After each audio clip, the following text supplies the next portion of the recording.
Doesn't matter. The time for talk is done. It's all about action. Game number 1 on Erangel. Let's get this thing going. What a plane to start it. And what a plane to start. That's how you suck the wind right out of the game there if you're some of these players. But man, yeah, it's a very southern plane path. I mean, just quickly, correct me if I'm wrong, we had a very similar opposite path, but I was about to say, we did see SSG do this drop yesterday towards Quarry with that horrific southwest circle we had yesterday, Moses. Absolutely, and now the question becomes, with these southern circles, these drastic plane paths, where does this first zone is going to be a heavy dictator on exactly what these players are going to try and do off their alternate drop strategy. You talk about SSG, even Lazarus, they like to go a little bit further to the north, and they're going to have to hit their alternate strategy. But again, this is why Tempo Storm is so strong.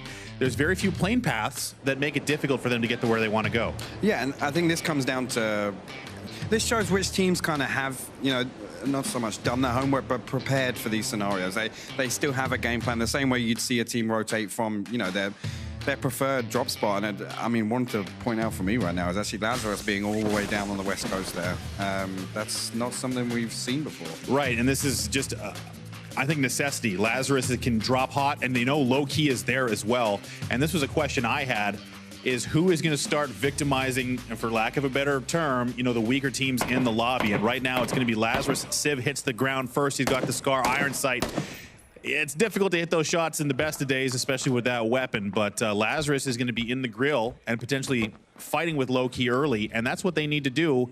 Even though they're in second place, they still want that first place shot with such a massive point difference to overcome. I mean, we were talking about it yesterday, and there was this back and forth where Lazarus would get 10 points on one game, and not have a great game, but they would gain 10 points back on the lead Tempo Storm had. The next game, Tempo would come back and outperform them by 10 points, and really, for me, I mean, Lazarus's playstyle has always been that kind of, we go for the same number of points, even if we're, you know, not favorable circles, we'll look for the kills on the edge and still try and maintain that average.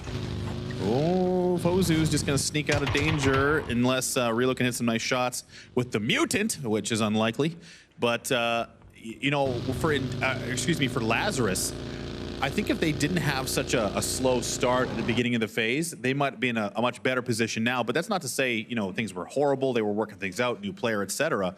But looking down the road for Lazarus, I think this is the team that, considering their history, has the best chance to become the considerable rival that Tempo seems to need at this stage. Yeah, and I think that actually transcends beyond to, if we start talking about international events as well, their play style is much more suited to, you know, that chaotic meta we see at the Globals. And again, we saw at Grand Slam, we saw N18s, you know, struggle at Grand Slam because of, you know, failure to adapt. And with the international lobby looming, PGC right around the corner, this is what we start to talk about is, yes, the NPL, we're trying to crown a winner, but as a region, we look to say, we want to send the best teams that will represent. Only the best, only the best. So in my opinion, right now, the top 3, a lot of top talent there, especially when the kills leaderboard. You can see Tempo Storm leads the way, Lazarus right behind them, Genesis is there, Envy, a team that has been up and down, but really this phase has solidified and has been showing us consistency across the board. I mean, I said this yesterday. This is the best I think we've seen any team under this Envy banner. And obviously, this is maybe the 3rd iteration now. Obviously, with Venerator stepping out, I think it was the last original member of the previous high ground roster way back. But this is definitely the most consistent, and I guess the cleanest, the most poised I think we've seen an Envy roster perform. So I absolutely want to see that continue. And we look at the players like Pat Caps, Pride, Taro, and Moody. This is a solid roster, absolutely. But aside from Moody, who does have that trend toward the transcendent kills and points and just being that flashy player, Taro, Pride, and Pat Caps are just really solid, mechanical, and consistent. And that is just what you need to, I think, succeed in any league in PUBG. Yeah, and I think if you look back, then Pat Caps coming from God Squad, he was like the star player there. And again, I know on the previous wildcard roster, we saw... Pat Caps and Sharpshot was also a pair we saw a lot as well back in the day. Squad, yeah, but I honestly think Pride has the ability to step up and be, you know, the fragger for a team. I think he's honestly got the mechanics to do so. And Envy, I think we've already talked about the switch up between wildcard being a much slower macro team. I think he's got an opportunity within Envy to grow into, you know, that potential secondary fragger to Moody. United going to pick up a compound here, and I guess it's they've changed again, but we were talking in the pregame about how E United has been changing their IGL over the last couple of days. They moved it to Taylor yesterday, and then Stab told us before we started that he'd be calling today. And is that a change you want to be making that frequently, especially towards the end of a tournament? I mean, you can look at it both ways, and I think it's difficult to gauge if if there's a positive or negative impact it has on the team, or in terms of performance as well. So I think being reactionary in the last day or last week of the league is maybe open to criticism, but again, I mean, the proof is in the pudding, really. If they perform well and it's a benefit to their performance, then absolutely.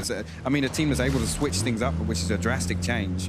A team is able to switch things up like that and still maintain a performance. There's nothing wrong with that.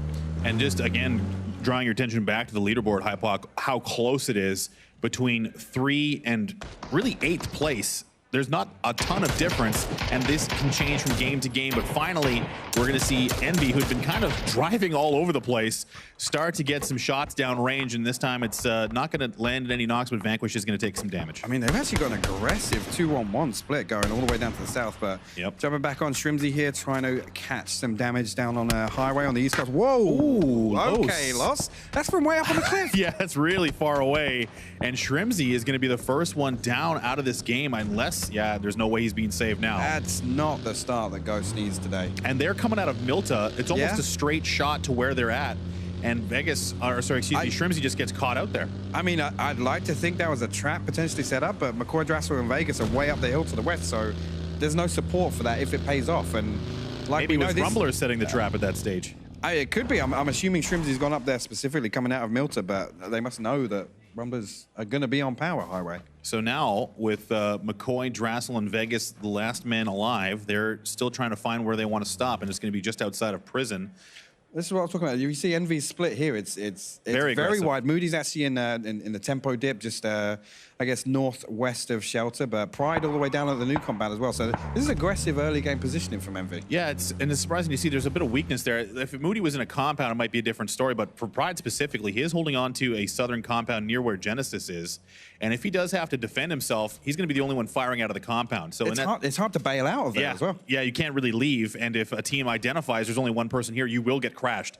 And that could be precarious there for Envy, but we'll see what happens. Ghost Gaming, they do lose one, but moving on to Riot Squad, a team that has definitely been the Cinderella story of this phase. They're currently 4th place. And this guy in particular, for me, has fast just exceeded expectations. And I think not even expectations, but possibilities for his performance this phase. You really don't expect a player that you don't really hear much of. They're coming into the league for their first full phase and then come in out of not really nowhere, but to top frag or to be in the top 5 of frags consistently is extremely impressive considering the lack of experience really at the NPL level. And actually, on top of that, the manner in which he's been getting kills. I mean, we've seen this guy a number of times, him and Mystery, been the last 2 up on this team, and they're not playing passive, they're not hiding in a shack. That Miramar play, he was in a shack, but he was constantly peeking, pressuring teams that were coming near him. And that's just the confidence you need to play with, and it can be difficult to maintain that confidence, not only because you're successful, but because the expectation of success continues to get heavier and heavier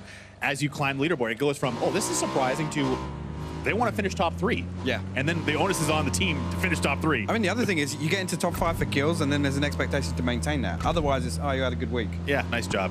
Flash in the pan. So for Leda and Mystery, that's been an interesting thing to see, but also VZ brings a ton of experience to the table, and it's Protege, he's been around the league as well. We're going to see another circle shift, and it's going to yo-yo everyone back to the other side of the map. So Genesis, they could actually crash back through Pachinki, or back towards Pachinki and have a good hold here. I was going to say one of Genesis' most typical splits is across mini Pachinki and then the next compound up towards school. So if they can get themselves over there quickly, I see Low Key obviously moving that way, Wildcard wrapping Pachinki as well, but there's a lot of space open here for some prime compounds. Nerf is in the lead position, and he's looking like he's shading towards school, of all places, maybe apartments.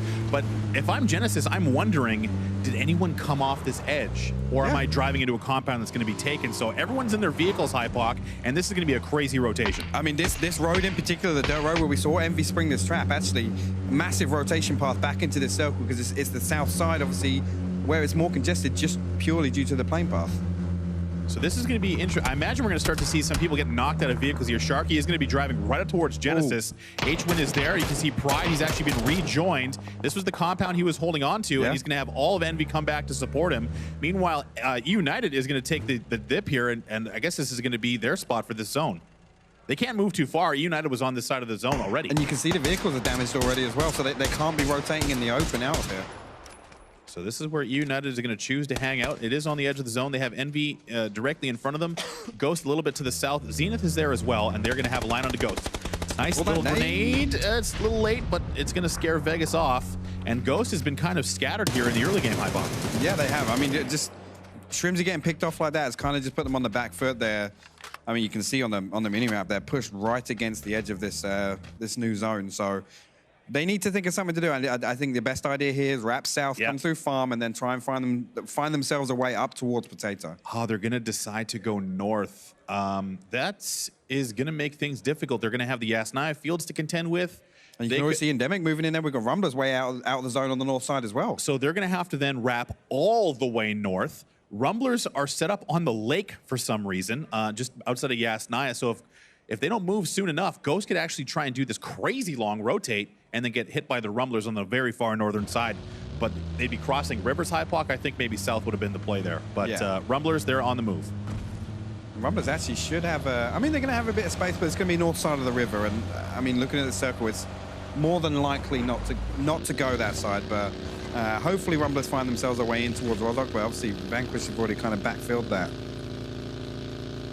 So now it's just a waiting game, as most every team has small bits of cover in the new zone, but the zone is closing. So we'll see what happens next. This next shift is going to make crunch time a little bit more violent, as low key, they have a nice compound hold. We've not seen a ton from them, but Lazarus, they're rotating right next to Endemic.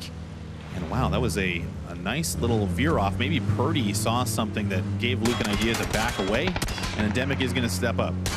I mean, that's good scouting, though. They've obviously called that out. Luke was looking for that as kind of a scouting position, keep an eye on rotations around him, but heads up from Kurt, well, whoever has called that from the compound to tell Luke to pull off. Is this Volcano to you as well? Is that what you like to call it? This is Volcano, yeah. Absolutely. All right. So it's going to be Lazarus, Endemic holding on to Volcano, and just below them, Lazarus is closer to the center of the zone. We're going to see a circle shift. Ghost already in the blue, and it's not going to get easier for them, as now we move closer to Rozhok and School, where Loki is featured in the center. I'm already loving this move from P1E, though. Circle shifts. They've already scouted this, and they've taken it immediately. We're not even 5 seconds past shift here. Nice plays from Player One Esports, a team that haven't seen a ton of this season, but this is Ghost. I figured this was going to be happening, as Endemic does find them from their position. Drassel's been taken down. The rest of Ghost is forced out and away, and this is not how Ghost wants to be starting their day off. No, this is really not good. They're being forced even further over to the north as well. We already know Rumblers are up that side, so not many options, unfortunately, left for Ghost. So McCoy has been hanging on to the reins of the in-game lead for the last little while, and it's been kind of a question now, the team strategy, how they deal with circles that aren't in their favor. It's been a weak point for them, but now it's going to be United. I think that was Balefrost bouncing out of the vehicle just in time, and he's going to find a hay bale. No shots did hit him, but he's lost his wheels. Endemic just forcing teams. I mean, it's 2 teams now back to back. I'm hoping United haven't left their vehicle there because they're going to lose it, but Balefrost returning back onto something, so should give them an option to trade. We have Lazarus crashing into Rozhok here. Waldo on the half wall here. Yeah, this has been the battle of Rozhok so far. Rumblers did come in from the north, and now it's a street fight, as Civ is going to go down to Los HD. He's been laser beaming with that SLR all day so far. Long distance shots, short distance, it doesn't matter. Los can hit him. And now Waldo in a very aggressive position. If he had a singular grenade, did that nade land inside? No, that's a smoke grenade. But if Waldo had any level of aggressive throwables, that would be disaster for Lazarus, who are pinned into this little compound. Oh, nice little angle Waldo's looking for there. What does he get? Yeah, he actually got some damage down onto Alo there. Alo is cooking a nade though, so Waldo revealing his position. He is in the garage. Kurt and Uncivil still up on the dirt road. Alo actually knocked himself. Unlucky cook there, and Civ has been rezzed, so Lazarus is going to keep 3 up. Purdy immediately going for the res, as this is kind of, I wouldn't say stalled, but it's difficult for Rumblers to make anything happen without any grenades. And Civ is continuing to take damage. Alo has been rezzed. But Waldo is just an absolute thorn in their side. This is something we just saw, was Envy getting naded by Riot Squad, and they're trying to, I guess, just recover at this stage. And Taro is crawling over for the res. Mystery going to get aggressive, looking for the angle. Pride there to protect. And Pat Caps is going to take down Leda. Nice play there. Mystery steps up at the perfect time, is going to flush two, and Envy is on the ropes. I think only Pat Caps is left standing. And he's down to 1 HP, so he has to stick this kit as well. He's in no position to trade with Pride. Nice nade there. Just going to finish off Pride nice and safe. Pride has to watch that grenade tick-tock and explode in his face. And now Pat Caps has got to make something happen. Again, not a good start for another one of our teams that are in contention here. Envy obviously looking, wow. Wow. Wow. That's going to be all the way south, and it's going to include a lot of the Pachinki fields. Low-key feeling good. Okay, Pat Caps up on the balcony, or the overhang, I should say, as he's going to look to find a cheeky angle. This is still the Lazarus and Rumblers fight in Rozhok. Interestingly enough, I'm surprised Rumblers have allowed Lazarus to reset here. They were boxed in at this satellite. Again, Alo getting a knock onto Waldo there. Uncivil taking another tag. So again, I think they're just going to trade off damage here. Alo looks like he's going to try and aggress though. And Lazarus is an aggressive team. Los has been trying to pick off players from distance. I think he'd rather have Los up in the front line. Yeah, up front, he's a fragger. That's where he's there for, but he's back holding angles. Cherry is trying to get the res started onto Waldo. Micro has not moved up, and Lazarus is continuing to take ground on Rumblers. I mean, this is the thing. Lazarus is stacked up as 4. Rumblers slightly split, trying to take control of this team fight, but you can see it's not working for them. 2 peaks coming. Purdy and Alo trying to get something going against Cherry. A lot of damage being taken. Micro's trying to protect. Cherry stuck on the outside wall. And now it's going to be up to Micro to try and get it down. Waldo will get one, and they will trade. So Waldo goes down as well. The quick flush. Maybe the res coming again, as it's now going to be up to Micro to come over and support Cherry, who is not moving forward just yet.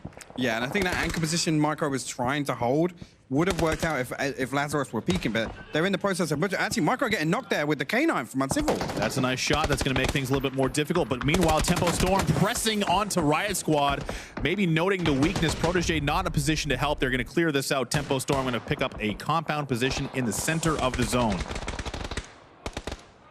Actually, Luke getting flushed out there as well. So this should give an opportunity for Rumblers to reset, but Micro obviously now getting flushed out by Vegas elsewhere. So this is now problematic for Rumblers. Look at where Los is. He's actually behind Lazarus at this stage. It's been going on for so long. He's wrapped all the way across the street. Alo might spot him. Yes.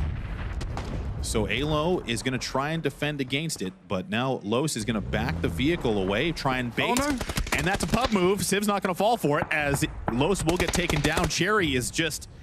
That's so split. Yeah, I'm not sure what the game plan is now. Cherry is in the midst, but he hasn't been able to be effective just yet. But this is Ghost coming over to third party this and picking up kills as well. Alo down to half HP. Uncivil will bleed out. Ghost, you can see, have positioned on the minimap here to pick up these kills. So this is a big game for Lazarus, and it's unfortunately not going that well. They are getting kills. They're battling as best they can, but now we're going to join Genesis and Sonic's, a team we've seen trade over and over. Wooly caught out of position and flushed out quickly, and that's 2 quick kills for Genesis. The rest of Sonic's looks like it's... off, yeah, Tony V is elsewhere. I think they are prioritizing the zone position. I'm not sure who's with him, but Cherry has been found. Well, he hasn't been found, but the zone got him. But now Ghost trying to hold out Lazarus. And this is kind of the difference of this first game on a championship day. Things are just a little bit sloppy. Yeah, and I think obviously, well, actually, Rello getting a great... Ooh, 2 for 1. Rello will say hello with the barrel and take 2. Kendo and Wall Jr. getting the business end there, and that's going to be 5 kills for Endemic. On the edge of the zone, Rello last man standing. I think Kurt's just trying to... Vegas still waiting for this kill. So, as I was just saying, this first game is going to be, you know, testing the waters. What can we get away with on the last day? Like you said. Oh, he's out of meds. That's unfortunate. But Vegas does take down Purdy. He took a point for it. Yeah, that's a very, very close call there. I mean, you get what you can. Vegas did it, but it's going to be 2 teams going out early, Lazarus and Ghost. Genesis has rotated down, and it's going to be a question now, who is going to go where in a circle with not a lot of real estate, Hypoc? I mean, we've got a hard edge of Pachinki in. We already see Wildcard and SSG positioned in there. Tempo Storm have managed to take the, the Grandma's house, if you like, in Pachinki Field, but Barnes is only occupied by 1 person. That's Protege right now. Yes, and that was how Tempo got their position, was crashing onto one of the remaining members of Riot Squad and just took his lunch. As for Genesis, they're trying to figure... No lunch for you. I think it was Mystery at that stage. Genesis still trying to find their way into the zone, but Wildcard, they're in Pachinki. They've got Space Station Gaming as neighbors. And this is one of the spots that you hate being held down by another team, especially when the circle shifts like this, because there's only a slither of the edge of the city in. It just becomes this weird peak battle between buildings and, I mean, people losing helmets, and it becomes a war of attrition until somebody has to, or either makes the decision to move or has to move out. And at this stage, looking at where Pachinki is, Finna has actually spotted one of the, that's Fignaldo from Loki. A couple of shots from the SLR. Once Pachinki comes out, it becomes very messy. All of Vanquish in one vehicle. It's going to be so close. Fignaldo gets Reno down, but he is going to get traded by Tetra, who did bail out at the very last second. Loki getting involved as well, and Lampalot is there. Lampalot stole that all the way over from Mini Pachinki. P1E now, they have the information. There's two teams over here.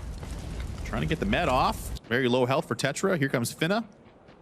He's got 3 of Loki to contend with. We'll see if he can maybe get a flank to set off, but Vanquish has not shown us too much in the team fighting prowess, but they can bang if they try their hardest. I mean, this week so far, they're top 3 for cumulative points over this weekend, Moses. So if we'd have seen any of this in the first 3 weeks, I mean, yeah, this weekend hasn't been bad, I suppose. They've looked like they've felt much more comfortable in team fights this weekend, and I mean, it goes to show on the leaderboard they're up past 85 points, I think, for this weekend. Well, I think there's something to be said again. Looking at mentality, is that when you're last, you're like, you know what? Let's just go out and let's just do something, man. Like, let's not go out laying down. But then when you're on the top, you're like, okay, let's slow things down. We want to, not do anything too crazy.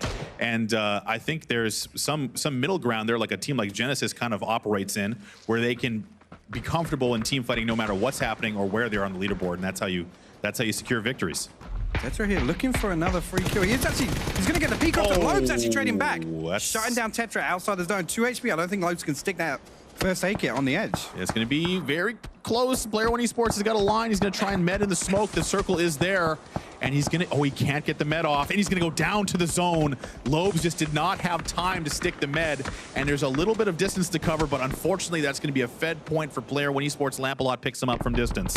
Yeah, P1E should be positioned to try and shut this down now. I mean, they do have, obviously, a member of Vanquish behind them. They are going to trade that out now.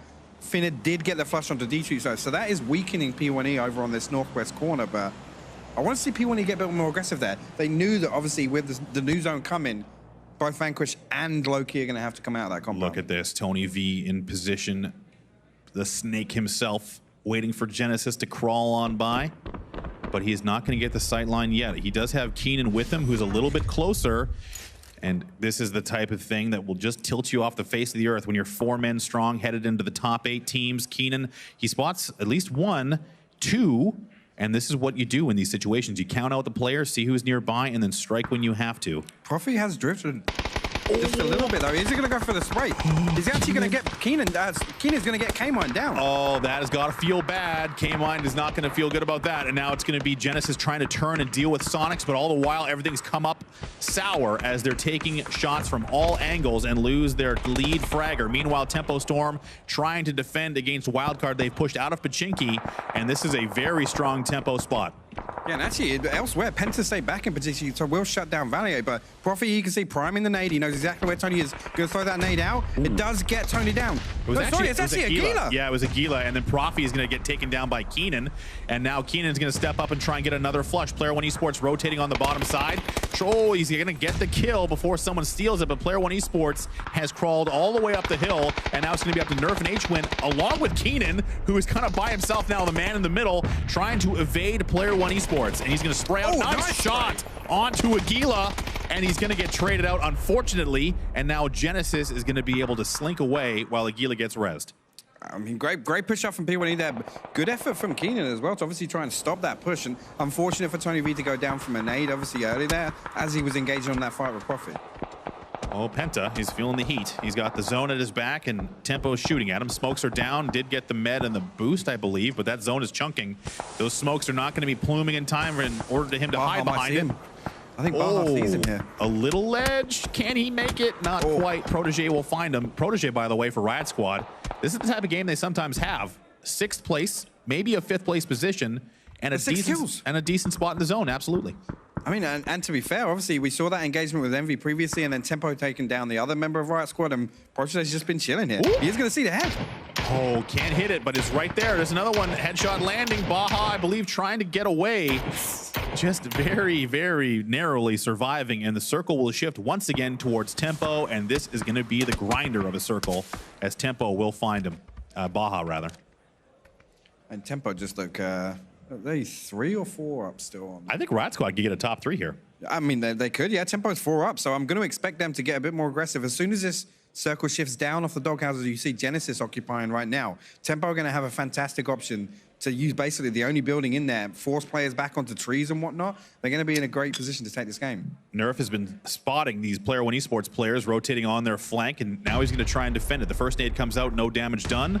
He's got the barrel up close, and this is something we've been seeing more and more as this phase has gone on. That up close damage, Aguila's going to go down, and the spray, Nerf's got to hit those. That's the big problem with the barrel, is it's hard to hit those long distance sprays. H-Win will go down, Aguila will be flushed, and now it's going to be only H-Win, or excuse me, Nerf, and it's not going to happen as they get naded out. 5th place for Genesis. Not a bad performance, but really Player One Esports has been coming alive here. Yeah, I mean, P1E already up to 9 kills. They have a good position on the zone. David, Willful, and Aguila did flush himself out with his own 8 there. So Lampalot last one up. Circle is going to be pushing him off this hill. So Relo, honestly, he's probably just going to wait for this kill. There's no reason for Relo to move because he knows Lampalot has to come down. The last man from Endemic, and really the shining star on that roster. The young man has back-to-back phases now been impressive and has been carrying the fragging load for his team. Now 5 kills in this game and a top 4 position, and it's a bit of a race now between Relo, I believe Lampalot, and Protege for 2nd place because Tempo's 4 strong. I mean, you're looking at the map right now, and you're seeing Tempo do exactly what I said they were going to do. They were waiting for the time for doghouses to be out. They've waited for that fight to clean up. Sharp Shot right now being extremely aggressive pushing up here. And they have to know that likely it's a lot of solos. Maluk always on the pulse of what's happening in the kill feed. Lampalot's been spotted. Zampa will get the point. Another placement for both Endemic and Riot Squad. Eyes on Riot Squad, who are in position now to overtake Envy if he can get even a couple more points here. I mean, one more kill at this point, and then obviously the benefit of the placement points is a fantastic start to the day for Riot Squad. So hats off to Protege. I think Protege taking some shots now from Tempo. Unfortunately, now both solos do have to move. So expecting this fight to conclude between both of the last solo players on Endemic and Riot Squad. If Protege can get this kill on the reload, it's huge. That would be massive for him. And really, that's the player he wants to be finding. Unless he can spot one of Tempo out in the open. Just like Zampa. Yeah, who's going for an much necessary as... oh, he didn't even trade it. Come on, Zampa. Get your head in the game here, bro. No, he's not going to risk it. And Maluk's not going to allow him. No, Zampa, leave the 2018 Zampa would have taken it. Yeah, guaranteed. So it's a bit of a race for 2nd here as Relo's still got to move, being very cautious. I think Protege is technically farther from the zone than he is. But yeah, the edge of his building is, but Relo is on the slow side as well. So he has a much easier time, but there aren't many trees or options for Relo. Tempo, essentially sharks in the water, looking for blood, or more blood at this stage. They've got a lot of kills, and Relo's going to find one, go loud with it. And now a lot of attention is going to come his way. I don't think Protege can find an angle from these buildings down here, just north. He's trying. He's trying, yeah. He's trying to get on top of something to... You can see the tree is just blocking it for him. Yeah, Protege desperately wants that last kill before Tempo can find him as well. The smokes are coming out, just trying to survive a little bit longer as Tempo is just unleashing hell towards his little buildings. Another smoke going to come out. Smoke count though, so he's got the time to buy here to look for Relo. That's all he wants is just Relo for Christmas at this stage. Protege, I've seen this before. There you go, from Rocks. Oh my God, he's so agile. Oh, Relo got him, dude. That's not the way he wanted it to go, but Relo, the young man, is going to go out to the blue and is going to be Tempo Storm taking game number 1, and that is a dominant victory. What great circle position. Not a ton of kills, but that is a classic Tempo control victory. Yeah, I mean, like I said, they were in a position where they had that one building to play from and they had massive control over Patinki Field. Fortunately enough, it was only one